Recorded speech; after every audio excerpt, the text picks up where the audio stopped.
आपने एक कहावत जरूर सुनी होगी कि खरी बात सबको नहीं भाती है, और ये बात भूमि पेडनेकर पर बिल्कुल सही बैठती है, जिन्होंने सिर्फ 1 मिनट बोलकर एक पूरी जमात की फ्री स्पीच की पूरी दुकान को एक्सपोज कर दिया है। जिनको नहीं पता उनको बता देता हूं कि भूमि ने सीजेपी प्रोटेस्ट के दौरान प्राइम मिनिस्टर नरेंद्र मोदी के खिलाफ की गई गंदी भाषा को कॉल आउट करते हुए एक वीडियो बना दिया था। हालांकि मैं बहुत सारी ऐसी बातें थी मूवमेंट पे जिससे मैं अग्री करती हूँ, लेकिन काफी बातें थी जिनसे मैं कम्प्लीटली डिसअग्री करती हूँ। मुझे नहीं लगता कि किसी ने भी कोई कंस्ट्रक्टिव हैंडबुक, कोई स्केलेटन सिस्टम, कोई स्ट्रक्चर, कोई एक्चुअल सिस्टमैटिक चेंज का स्ट्रक्चर ऑफर किया है। अभी क्या हो रहा है ना, सब गाली गलौज पे उतर आए हैं। ये जो वीडियोस हैं ये मैंने प्रोटेस्ट के दौरान भी देखी, प्रकार की भाषा यूज हो रही है और इतनी हमारे देश का युवा जैसे बात कर रहा है, the youth of a country, this is not how we talk man. Bhumi ने कहा कि प्रोटेस्ट कीजिए, डिसएग्रीमेंट रखिए और गवर्नमेंट से सवाल भी पूछिए, लेकिन देश के प्राइम मिनिस्टर के लिए ऐसी भाषा का इस्तेमाल करना हमारे कल्चर का पार्ट नहीं है। दीदी ने पूछ लिया कि क्या भाई यही हुआ, अपने घर के बड़े बुजुर्गों के साथ भी इसी तरीके की भाषा का इस्तेमाल करते हैं? We are also speaking of somebody who today is in the highest office of our country. और सिर्फ ऑफिस की बात नहीं है, क्या हम हमारे देश के, हमारे घर के बड़े बुजुर्गों से ऐसे बात करेंगे? क्या हम गाली गलौज कर पाएंगे? Guys, this is not a culture, this is wrong. And ये बात तो मुझे बहुत खटक रही थी, that's why I wanted to come out and kind of address this. बस इतना बोलना था कि पूरा लेफ्ट लिबरल इकोसिस्टम भूमि के पीछे पड़ गया, उनके तन बदन में आग लग गई। किसी ने कहा कि एसी कार में बैठकर ज्ञान दिया जा रहा है, किसी ने उन्हें बीजेपी का दल्ला कह दिया, किसी ने 3rd ग्रेड एक्ट्रेस बता दिया। इन शॉर्ट, उसकी बात का जवाब देने के लिए भूमि पेडनेकर के खिलाफ एक पूरा टारगेटेड अटैक शुरू हो गया।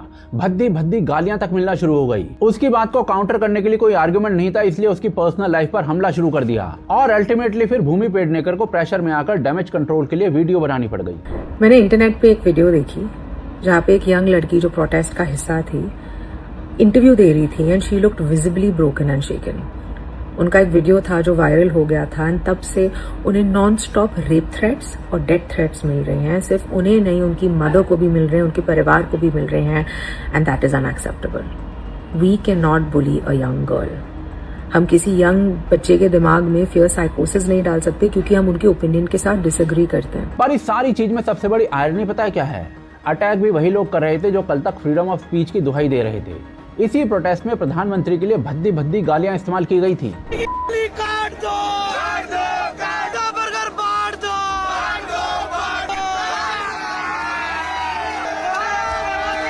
पुलिस और आर्मी ऑफिसर्स का मजाक बनाया गया था और एब्यूसिव कंटेंट को यूथ हंगर बताकर सर्कुलेट किया गया था। मोदी गाली देने के रीजन क्या है? उसने करा ही क्या यहाँ पे? उसने करा ही क्या हमारे लिए? धर्मेंद्र प्रधान के लिए बोलने क्या बोलना चाहेगा? साले टकले चाइनीज की औलाद, साले मोटे हकले, तू के पहले हकले। उस टाइम यही लेफ्ट इकोसिस्टम कह रहा था कि भाई यूथ का गुस्सा है, इसलिए उनकी भाषा पर सवाल मत उठाइए। लेकिन जैसे ही भूमि ने इस बिहेवियर को कॉल आउट किया, इनकी फ्रीडम ऑफ स्पीच की दुकान तुरंत बंद हो गई।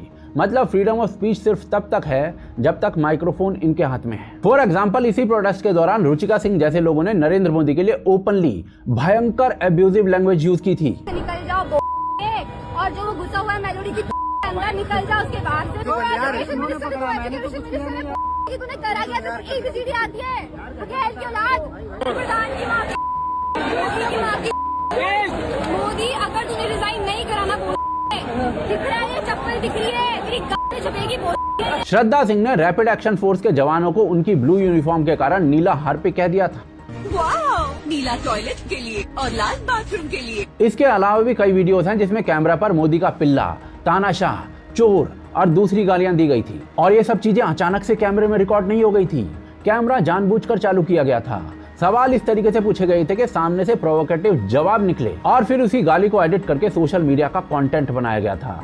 क्रिएटर्स ने कंट्रोवर्सी से व्यूज लिए, फॉलोअर्स बढ़ाए और अपने कंटेंट को वायरल करवाया। लेकिन जब उसी ऑडियंस ने इन क्रिएटर्स के पुराने वीडियोस निकालकर सवाल पूछने शुरू किए तो इनका पूरा इकोसिस्टम तुरंत एक्टिव हो गया। कहा जाने लगा कि क्रिएटर्स को ट्रोल किया जा रहा है, उनकी आवाज को दबाया जा रहा है और फ्रीडम ऑफ स्पीच का गला घोंटा जा रहा है। एंड माइंड यू, इस टाइप की हिपोक्रेसी को एम्पलीफाई करने में बीबीसी जैसे न्यूज पोर्टल्स तक सामने आ चुके हैं। मतलब भाई साहब, आप पब्लिक प्लेटफॉर्म पर कुछ भी बोलोगे लेकिन पब्लिक आपसे कोई सवाल नहीं पूछ सकती, और यही इन लिब्रांडोस का फेक फ्री स्पीच का पूरा मॉडल है। असल में इनको फ्रीडम ऑफ स्पीच नहीं चाहिए, इनको फ्रीडम फ्रॉम क्रिटिसिज्म चाहिए। लेकिन देखिए, इस लेफ्ट इकोसिस्टम के लिए कोई नई बात नहीं है, ये हमेशा से इनका पैटर्न रहा है और सिर्फ भारत में नहीं, ग्लोबली। अमेरिका की यूसी बर्कले यूनिवर्सिटी में मिलो यानोपोलस का एक इवेंट होना था। उसके विचारों से डिसएग्रीमेंट हो सकता है। और इसी वजह से स्टूडेंट्स को उनके खिलाफ पोस्टर्स लगाने, स्लोगन्स बोलने और पीसफुल प्रोटेस्ट करने का पूरा अधिकार था। करीब 1500 लोग प्रोटेस्ट के लिए जमा भी हुए थे, लेकिन इसी लिबरल क्राउड ने बैरिकेड्स गिरा दिए, आग लगा दी, पुलिस ऑफिसर्स पर कॉमर्शियल ग्रेड फायरवर्क्स फेंके, करीब $1 लाख की प्रॉपर्टीज को डैमेज कर दिया गया और यूनिवर्सिटी को मीलों का इवेंट कैंसिल करना पड़ गया। यानी कि आर्गुमेंट का जवाब आर्गुमेंट से नहीं दिया गया, वायलेंस के जरिए ये सुनिश्चित किया गया कि सामने वाला बोल ही ना पाए। इसके बाद मिडलबरी कॉलेज में चार्ल्स मरे का लेक्चर रखा गया।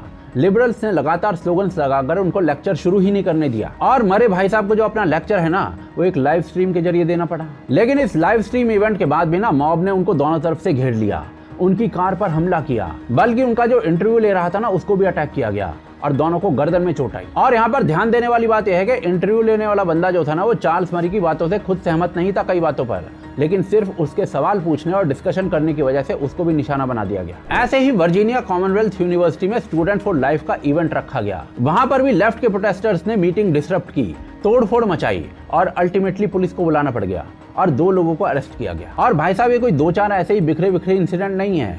अमेरिका की एक फ्री स्पीच ऑर्गेनाइजेशन फायर ने 1998 से अब तक कॉलेजेस में करीब 2000 ऐसे केसेस रिकॉर्ड किए हैं जहां किसी स्पीकर को कैंपस में बोलने से रोक दिया गया है। कहीं यूनिवर्सिटी पर प्रेशर डालकर इनविटेशन कैंसिल करवाया गया, कहीं इवेंट ही बंद करवा दिया गया और कहीं लगातार स्लोगन्स और डिसरप्शन से स्पीकर को बोलने तक नहीं दिया गया। इसमें 959 अटेम्प्ट्स यानी कि करीब 48% सक्सेसफुल रहे हैं और आइडियोलॉजी वाला डेटा तो इससे भी ज्यादा इंटरेस्टिंग है। फायर नाम की संस्था के 2025 के एक सर्वे में 84% लिबरल स्टूडेंट्स ने कहा कि स्पीकर को इस तरीके से चुप करवाना बिल्कुल एक्सेप्टेबल बात है। 66% लिबरल स्टूडेंट्स ने दूसरे स्टूडेंट को स्पीच अटेंड करने से ब्लॉक कर देना एक्सेप्टेबल माना और 38% ने स्पीच रोकने के लिए वायलेंस को भी कम से कम कुछ सिचुएशंस के अंदर एक्सेप्टेबल मान लिया। मतलब कि जो लोग डाइवर्सिटी ऑफ आइडियाज की बातें सबसे ज्यादा करते हैं, खुद को सो कॉल्ड लिबरल्स का टैग देते हैं, उन्हीं में बड़ी संख्या में अनकंफर्टेबल आइडिया सामने आते ही फ्रीडम ऑफ स्पीच का गला घोट दिया जाता है और वायलेंस तक को जस्टिफाई कर दिया जाता है। एंड माइंड यू, किसी भी पीसफुल इवेंट के साथ यही पैटर्न दिखता है,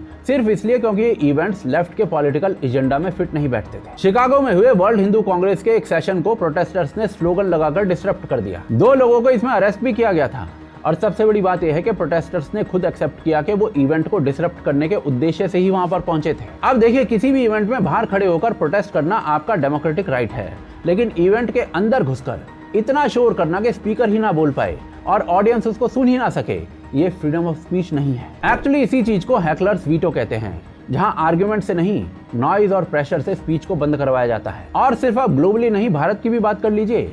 भारत में फ्रीडम ऑफ स्पीच को सबसे व्यवस्थित तरीके से कुचलने का काम कांग्रेस ने किया है। इमरजेंसी की बात बताता हूं आपको। जून 1975 से 21 मार्च 1977 तक प्रेस सेंसरशिप लगाई गई थी देश में। पीआईबी की शाह कमीशन के मुताबिक 253 जर्नलिस्ट को गिरफ्तार किया गया था और 29 फॉरेन जर्नलिस्ट को देश से निकाल दिया गया था। न्यूज़पेपर्स की बिजली काट दी गई थी। पार्लियामेंट के अंदर क्या हो रहा है वो सेंसर कर दिया गया था और न्यूज़पेपर्स को विरोध में एडिटोरियल कॉलम्स ब्लैंक छोड़ने पड़ते थे। लेकिन इमरजेंसी के बाद भी ये पैटर्न खत्म नहीं हुआ था, जो आप स्क्रीन पर बने हुए टेबल में देख सकते हैं। देखिए, प्रॉब्लम ये नहीं है कि लेफ्ट अपने पॉलिटिकल ओपोनेंट्स को क्रिटिसाइज करता है, वो उसका डेमोक्रेटिक राइट है।